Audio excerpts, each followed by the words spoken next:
Idul Adha itu dari kata id, id itu kembali banyak nikmat atau terulangnya nikmat-nikmat yang diberikan oleh Allah Subhanahu wa taala. Kemudian Al-Adha ini banyak yang mengatakan terkait dengan ibadah penyembelihan kurban, disebut Idul Adha atau Idul Kurban. Saya cerita sedikit tentang sejarah Idul Adha.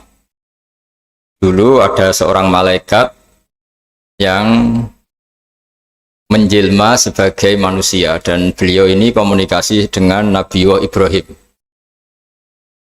Sebelum saya cerita jauh, saya katakan juga saya ingatkan lagi bahwa cara berpikir kita sebagai mukmin itu harus berpikir awal al-khilqah. Awal kita dijadikan oleh Allah Ta'ala, yaitu Nabi Adam materinya dari tanah, nyatanya bisa jadi Nabi Adam. Kita dari sperma, nyatanya bisa jadi manusia dengan konstruksi yang sempurna. Dengan cara seperti ini nanti bayangkan kekuasaan Allah yang tidak terbatas menjadi mudah. Saya teruskan, si malaikat tadi tanya ke Nabi Ibrahim, saya minta kambing kamu. Oh ya, silahkan. Asal kamu melantunkan kalimat tasbih, terus dibaca tasbih, indah sekali, merdu, terus bisa minta tambahan kambing, ya. Sampai beberapa kali. Demi Allah, ini baru kambing, baru hewan. Andaikan anak saya pun, kalau demi Allah saya kurbankan. Singkat cerita, versi riwayat ini, suatu saat Nabi Ibrahim diuji dengan dimintanya anak untuk dikurbankan. Ketika beliau atas nama seorang bapak agak keberatan, terus diingatkan ulang oleh Allah Ta'ala, janji beliau, demi Allah, anak pun saya kurbankan. Walhasil akhirnya beliau melakukan itu. Dan karena Allah hanya menguji, tidak niat betulan supaya anak itu disembelih, akhirnya diganti oleh kambing. Jadilah tradisi kurban itu pakai kambing. Kemudian secara fikih ada padanan-padanan yang cukup menggantikan kambing, yaitu ada sapi, ada unta, dan seterusnya, dan seterusnya. Yang menarik dari sekian referensi yang saya baca, dan ini harus disosialisasikan lah.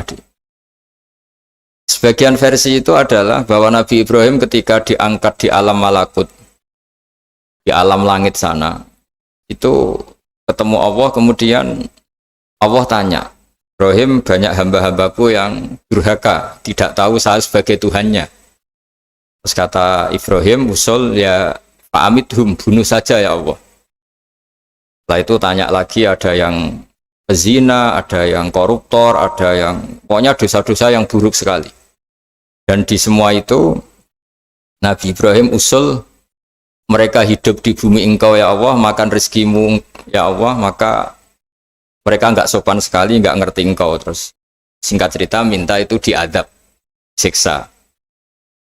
Suatu saat, versi referensi ini di kitab Hikam, kalau di kitab saya halaman 15 juz 2, suatu saat Nabi Ibrahim itu diminta sama Allah menyembelih Ismail. Citra ini penting sekali. Setelah disuruh menyembelih Ismail, Nabi Ibrahim komplain, ya Allah, ini anak saya, samratu fuadi, buah hati saya, kenapa engkau seenaknya minta saya sembelih gitu? Nggak bisa ya Allah, ini samratu fuadi, buah hati saya. Terus kata Allah, orang-orang yang durhaka yang kamu usulkan supaya saya bunuh itu hamba saya menciptakan mereka, dan saya mencintai mereka, karena itu ciptaan saya. Anda enak saja usul saya matikan, saya bunuh. Sekarang ketika Anda usul, saya tidak mikir. Kenapa ketika saya usul kamu mikir? Terus akhirnya Nabi Ibrahim mau oke ya Allah. Setelah itu terus semenjak itu Nabi Ibrahim itu begitu sayang sama hamba-hambanya Allah. Sehingga dari cerita yang paling masyhur, ketika Abu Bakar As-Siddiq begitu lemah lembut sama hamba-hamba Allah yang lain, Nabi Muhammad mensepadankan dalam hal ini sama Nabi Ibrahim, hati kamu sehalus Ibrahim. Yaitu Nabi Ibrahim, beliau akhir-akhir punya komitmen, faman tabi'ani fa innahu minni wa man asani fa innaka ghafurur rahim. Ya Allah, orang yang ikut sunnahku maka jelas bagian dari saya. Dan yang sedang durhaka, waman asoni, saya harapkan fa innaka ghafurur rahim. Engkau Maha Pengampun, Maha Penyayang. Semenjak itu menjadi sunnatan mutaba'ah bahwa agama ini agama rahmatan lil alamin, bahwa melihat kemungkaran, melihat kebodohan, ketimpangan, itu komitmen kita ini membenahin, bukan menghabisin. Melihat kesalahan, komitmen kita ini in uridu ilal islaha mastata'tu. Komitmen kita ini ingin lebih baik, bukan mengacaukan dunia ini. Semenjak itu terus syariat-syariat Islam disebut anit tabi millata Ibrahim Hanifah, bahwa kita mengikuti millahnya Ibrahim. Sebab itu kemudian setelah ini menjadi sunnatan mutaba'ah, bahkan banyak ulama yang berpendapat ketika Rasulullah SAW Mi'raj, itu dari sekian Nabi Ulul Azmi yang nggak ketemu itu Nabi Nuh. Nabi Nuh alaihissalam, padahal termasuk Nabi Ulul Azmi. Itu banyak yang menganalisis karena Nabi Nuh itu pernah berdoa, Rabbi la tadhar alal ardi minal kafirina dayaro. Nabi Nuh adalah Nabi yang pernah cara Jawa maksudno kaumnya, mendoakan buruk sama kaumnya, dan itu tidak manhaj, tidak metode yang Nabi Muhammad disuruh ikut metode itu, tapi Nabi disuruh ikut manhaj atau pola sosiologi, pola dakwah atau pola sosial yang harus mengikuti Nabi Ibrahim anit tabi millata Ibrahim Hanifah. Nabi Ibrahim itu orang yang sangat lemah lembut, yang ngendikan faman tabi'ani fa innahu minni wa man asani fa innaka ghafurur rahim. Sebab itu teman-teman yang di Kanada, yang di mana-mana, kita ngikuti status ilmu hakikat. Di ilmu manusia, negara ini milik Kanada, milik Amerika, milik Eropa misalnya, atau milik mana sajalah. Tapi di status ilmu hakikat, semua itu milik Allah. Sehingga di antara ciri khas Islam adalah, kalau dulu agama-agama lain harus salat di tempat peribadatan mereka, Islam mengatakan ju'ilat lanal ardu kulluha masjidan, semua bumi Allah itu masjid, tempat sujud. Sehingga orang Islam fa'enama adrokatu sholat, kamu kapan saja ketemu waktu sholat, ya sholat, semua bumi Allah itu tempat sujud. Sehingga suatu saat sahabat yang biasa siaha, biasa hidup di perantauan, Nabi memberi nasihat, al-bilad biladullah wal ibad ibadullah, fahaitsuma asabta khairan fa'akim. Semua negara itu milik Allah, semua hamba dimanapun juga hamba Allah. Kamu di mana saja mendapatkan kebaikan, ya silahkan berdomisili di situ. Saya pernah di Korea, itu asik karena itu yang orang-orang katanya teman-teman saya ini di rumah itu nggak kiai, Gus. Sering di sawah, sering di Tegal. Gara-gara di Korea jadi mufti gitu. Karena nggak ada kiainya gitu. Jadi orang-orang yang nggak jadi kiai di Jawa, mungkin kalau di luar Jawa atau di luar Indonesia malah jadi kiai gitu. Artinya gini, pentingnya jadi kiai bukan menjadi gagah, itu enggak. Nah, teruskan. Jadi Nabi Ibrahim ini panutan yang luar biasa. Beliau adalah orang yang alami sekian proses sosial yang akhirnya diakui sebagai Khalilur Rahman, orang yang sangat dicintai Allah Ta'ala. Di antara sebab dicintainya Nabi Ibrahim adalah seperti yang dialami Nabi Adam. Nabi Adam ketika turun di bumi, itu keresahan pertama itu bukan karena kurang makanan atau kurang minuman, itu enggak. Beliau turun di bumi mendapati bangsa yang lain, kalau dalam kitab disebut Banul Jan, itu dia janggalnya Masya Allah, ini orang makhluk-makhluk ini kok tidak kenal sama Allah yang menciptakannya. Kan aneh ya kalau kita hidup di Kanada terus nggak tahu PM-nya siapa, Perdana Menterinya siapa, kita hidup di Indonesia nggak tahu presidennya siapa, itu kan aneh. Kita hidup di kampung nggak ngerti lurahnya siapa aja aneh. Ini hidup di buminya Allah kok tidak tahu Allah itu siapa, nggak pernah menyebut Allah. Padahal harusnya yang paling dikenal pertama itu ya zat yang menciptakan kita, menciptakan langit bumi dan sebagainya. Sehingga beliau itu brutu itu komplain. Ya Allah, ini enggak fair dunia ini, engkau yang menciptakan, engkau yang memberi rezeki, kemudian mereka tidak kenal engkau. Ini kata Nabi Adam alaihissalam. Barokahnya komplain itu, jadi komplain itu yang diridhoi Allah juga banyak. Akhirnya Allah meridhoi Nabi Adam, dosa-dosanya, salahnya itu diampuni. Ya ukuran seorang nabi, beliau dianggap salah itu diampuni karena keresahan beliau itu takut Allah nggak dikenal. Nah, masjid yang di Kanada, di Montreal juga ketakutan kita ini jangan sampai orang Islam tidak punya tempat ibadah. Meskipun setelah punya tempat ibadah, ketakutan kita jangan-jangan ibadahnya tidak sesuai sunnah Rasul. Setelah sesuai sunnah Rasul, kita takut lagi. Jangan-jangan memaksa sesuai tapi karena ingin benar. Dan setelah ingin benar, takutnya secara tasawuf ngimani kebenaran itu. Bukan ngimani rahmatnya Allah, tapi ngimani kebenaran itu. Akhirnya jadi ujub. Ujub itu bangga amal diterima karena kebaikannya, bukan karena fadlnya Allah, karena anugerah. Nah, ketakutan-ketakutan ini khas orang soleh. Orang soleh itu kalau nggak sholat takut. Setelah sholat takut nggak sesuai syarat rukun. Setelah sesuai semua takut iktimat alal amal, membanggakan kebenaran, tapi bukan membanggakan luasnya rahmatnya Allah Ta'ala. Sehingga di luar ilmu fikih ada ilmu namanya ilmu tasawuf, ilmu yang mengelola hati. Jadi ibarat orang itu, kalau yang paling masyhur dalam cerita-cerita orang sufi, ada orang sudah masuk surga karena tidak pernah dosa sama sekali. Ini cerita-cerita yang melegenda di dunia tasawuf. Tanya Allah, kenapa kamu masuk surga? Karena saya taat terus ya Allah, nggak pernah maksiat sama engkau. Berapa lama kamu hidup di dunia? 80 tahun. Ya sudah, karena taat kamu 80 tahun, ya surga kamu 80 tahun. Ya komplain, ya Allah katanya surga selamanya. Kenapa ini hanya 80 tahun? Yang selamanya itu rahmat saya. Kalau amal kamu kan terbatas 80 tahun, maka balasannya hanya 80 tahun. Nah, semenjak itu beliau sadar, oh ya Allah, masuk surga itu fadlmu, anugerahmu, amal saya tidak ada bandingannya dengan surgamu. Nah, ini jadi sehingga keyakinan ahli sunnah wal jamaah diantara ciri khasnya adalah masuk surga itu karena fadlnya Allah, karena anugerahnya Allah. Maksudnya itu oke, kita amal, tapi amal kita tetap terbatas. Tidak memberi kontribusi pada kerajaan Allah, pada kedikjayaan Allah sebagai Tuhan. Yang tidak terbatas adalah fadlnya Allah Subhanahu wa Ta'ala. Nah, keresahan-keresahan ini kemudian yang diwariskan oleh para nabi ke ulama-ulama. Keresahannya ulama itu mirip-mirip keresahan nabi. Nabi dulu itu sampai dakwah, sampai sosialisasi kebenaran itu takut Allah itu la yuzkaru fi mulki, Allah tidak disebut, tidak menjadi aktor. Kan tidak fair kita misalnya nempat di negara orang terus nggak tahu duta besarnya siapa, terus kalau ngurus paspor di mana, ngurus visa di mana. Ini sama, kita hambanya Allah tapi nggak pernah ngurus status kehambaannya. Harusnya kita ngurus status kehambaan kita dengan sholat, berarti kehambaan kita hidup. Dengan baca tasbih berarti kehambaan kita hidup. Makanya dalam sebuah ayat disebutkan masuk surga itu gampang, yang susah itu kamu masuk status kehambaan itu. Makanya disebut ya aja Tuhan nafsul mutmainnah irji'i ila rabbiki radiyatan mardiyah. Pertama apa? Fadkhuli fi ibadi. Kamu harus masuk status sebagai hambaku dulu. Baru wadkhuli jannati, baru kamu masuk surga. Jadi orang boleh nikmati fasilitas negara lain kalau visa paspornya disahkan. Orang boleh masuk surga kalau status kehambaannya disahkan oleh Allah Subhanahu wa Ta'ala. Nah, lalu status kehambaan itu dimulai dari mana? Secara fisik kita sujud. Anggota tubuh yang begitu terhormat, namanya kepala, kita tundukkan kepada Allah Ta'ala.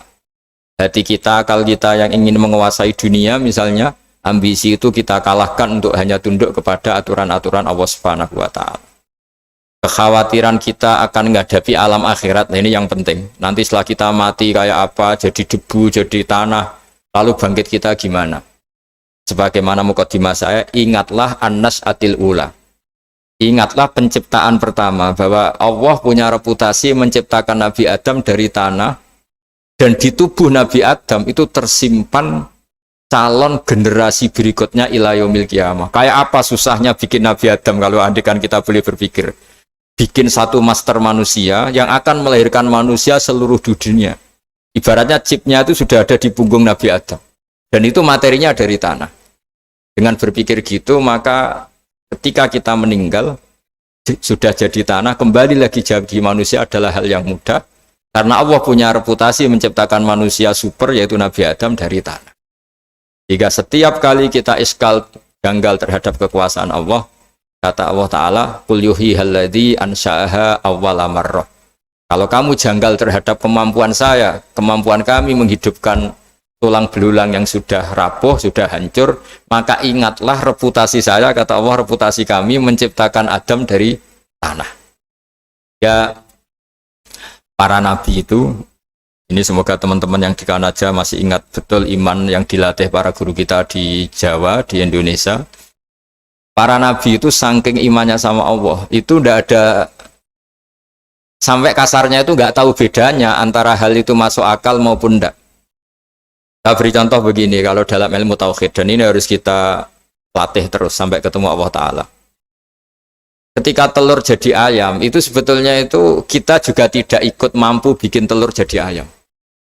Tapi berhubung sering terjadi, kita bilang telur jadi ayam itu mungkin. Mungkin itu ya mungkin sering terjadi. Padahal sering terjadi ini juga tidak yang jenis kita ikut berkontribusi.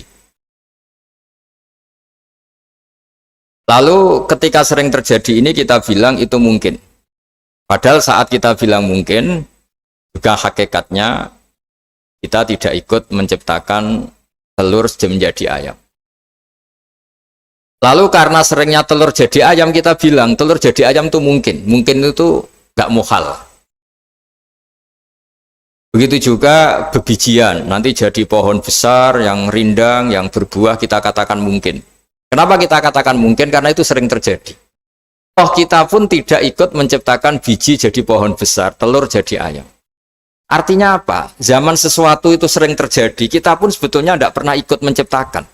Hanya menyaksikan sering, terus kita bilang itu mungkin. Tapi kita tidak memberi kontribusi sama sekali. Semua itu karena kudrohnya Allah, kemampuan Allah. Lalu ketika ada orang yang bilang, batu ini bisa melahirkan onta. Kita bilang muhal, batu itu tidak mungkin melahirkan unta. Tapi kalau seorang nabi itu nggak tahu bedanya antara batu melahirkan unta dengan indukan unta melahirkan unta. Karena nabi-nabi itu makomnya sudah sangat tinggi. Ketika unta induk melahirkan unta juga tidak atas kemampuan unta induk. Unta induk tidak punya kemampuan menciptakan unta. Juga karena kudrohnya Allah Ta'ala. Jika kalau batu mengeluarkan unta juga mungkin kalau Allah menghendaki. Hingga ketika Nabi Soleh diminta kaumnya, apa bukti engkau Nabi? Tunjukkan ayat kalau engkau Nabi. Yang kamu minta apa? Seekor unta keluar dari batu besar ini. Nabi Soleh dengan entengnya berdoa sama Allah dan keluarlah unta keluar dari batu. Nah itu makom yang paling tinggi. Makom paling tinggi itu kita mendudukkan Allah sebagai zat yang tidak terbatas kudrohnya. Hingga para Nabi itu terus punya mukjizat. Nah, mukjizat itu untuk mengingatkan ulang bahwa Allah itu tidak terbatas kemampuannya. Bagaimana unta keluar dari batu besar zaman Nabi Soleh, zaman Nabi Muhammad air keluar dari jemarinya Rasulullah SAW, Nabi Ibrahim dibakar tidak mempan, tetap sehat, tetap bugar. Karena semua ini sebagai bukti bahwa kudrohnya Allah tidak terbatas. Nah, iman-iman seperti ini harus kita jaga. Apapun rasionalitas kita, dan meskipun kita selalu rasional, tetap menyisakan iman bahwa kudroh Allah itu tidak terbatas. Sehingga ketika ada cerita kematian orang soleh itu ditangisi langit dan bumi, kita tidak usah iskal, tidak usah janggal. Masa bumi bisa menangis? Karena kita yang sekarang bisa nangis adalah materinya dari tanah, materinya dari bumi. Terus iman ini kita jaga sehingga kalau kita yasinan, masih ingat, Allah kalau mengingatkan kudrohnya yang tidak terbatas, manusia disuruh ingat, Qul yuhyihalladzi ansha'aha awwala marrah. Kamu harus ingat bahwa Allah itu yang menghidupkan kamu, menghidupkan semuanya, ketika kamu belum menjadi seperti ini. Jadi intinya itu kita ingat, meskipun telur itu lazim jadi ayam, tetap tidak karena kudrohnya ayam itu, tapi karena kudrohnya Allah. Indukan unta melahirkan anak unta juga bukan kemampuan indukan unta, karena ini juga makhluk yang lemah, tapi juga kemampuan Allah Subhanahu wa Ta'ala. Jika dengan demikian kita termasuk hamba Allah sesuai target yang diingatkan Allah.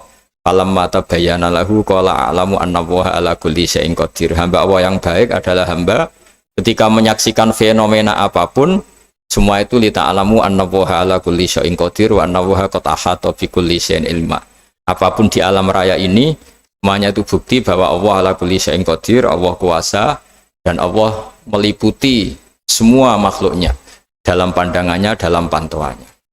Jadi saya mohon teman-teman yang di Montreal, yang di Kanada, juga di manapun harus ingat status hakikat bahwa al-bilad biladullah wal ibad ibadullah fahaitsuma asabta khairan fa'akim. Negara hakikatnya milik Allah, semua hamba juga milik Allah. Di mana saja kamu berada, dan menemukan kebaikan, silahkan hidup di situ. Tentu dengan sosialisasi yang baik, baik dengan non-muslim maupun dengan muslim, karena Allah mengajarkan wa qulu linnasi husna. Ajaran Islam adalah rahmatan lil alamin, rahmat bagi semua. Tentu tidak henti-hentinya kita menjelaskan kebenaran yang diinginkan oleh Allah Subhanahu wa taala. Saya kira demikian karena juga ini di sini sudah malam. Jadi saya mohon maaf mungkin tidak bisa ikuti tanya jawab karena di sini sudah malam, apalagi tadi habis takziah saya karena ya ada mas saya yang sudah sepuh sekali wafat, terus tadi barusan datang, jadi mohon maaf tidak mengikuti acara mulai pertama. Tapi saya mohon ayat-ayat Quran yang saya terangkan tadi bahwa untuk mensifati Allah kudrohnya tidak terbatas.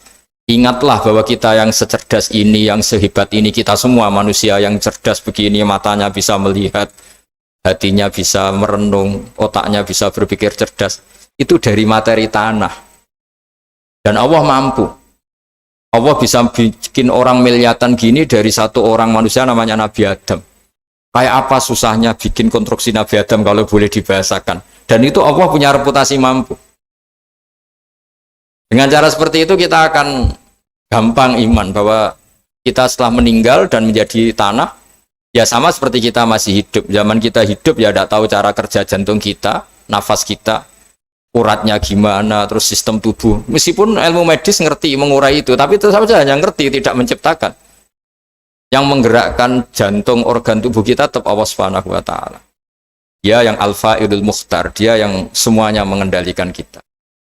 Artinya zaman kita hidup pun sebenarnya kita yang tidak mengendalikan kita. Nafas kita ya dalam kendali Allah, ikhtiar kita dalam kendali Allah.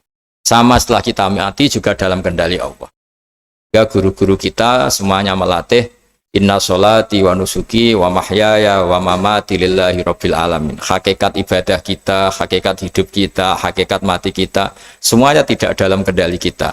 Semua itu dalam kendali Allah Ta'ala. Dengan demikian terus kita insya Allah ingin jadi hambanya dulu. Baru setelah jadi hambanya, baru sah menjadi ahli penghuni surganya. Wadkhuli fi ibadi, baru wadkhuli jannati. Masuklah berstatus sebagai hambaku, baru engkau, kalian semua layak menjadi penghuni surgaku. Mohon maaf atas semua kesalahan. Billahi taufik. Wassalamualaikum warahmatullahi wabarakatuh.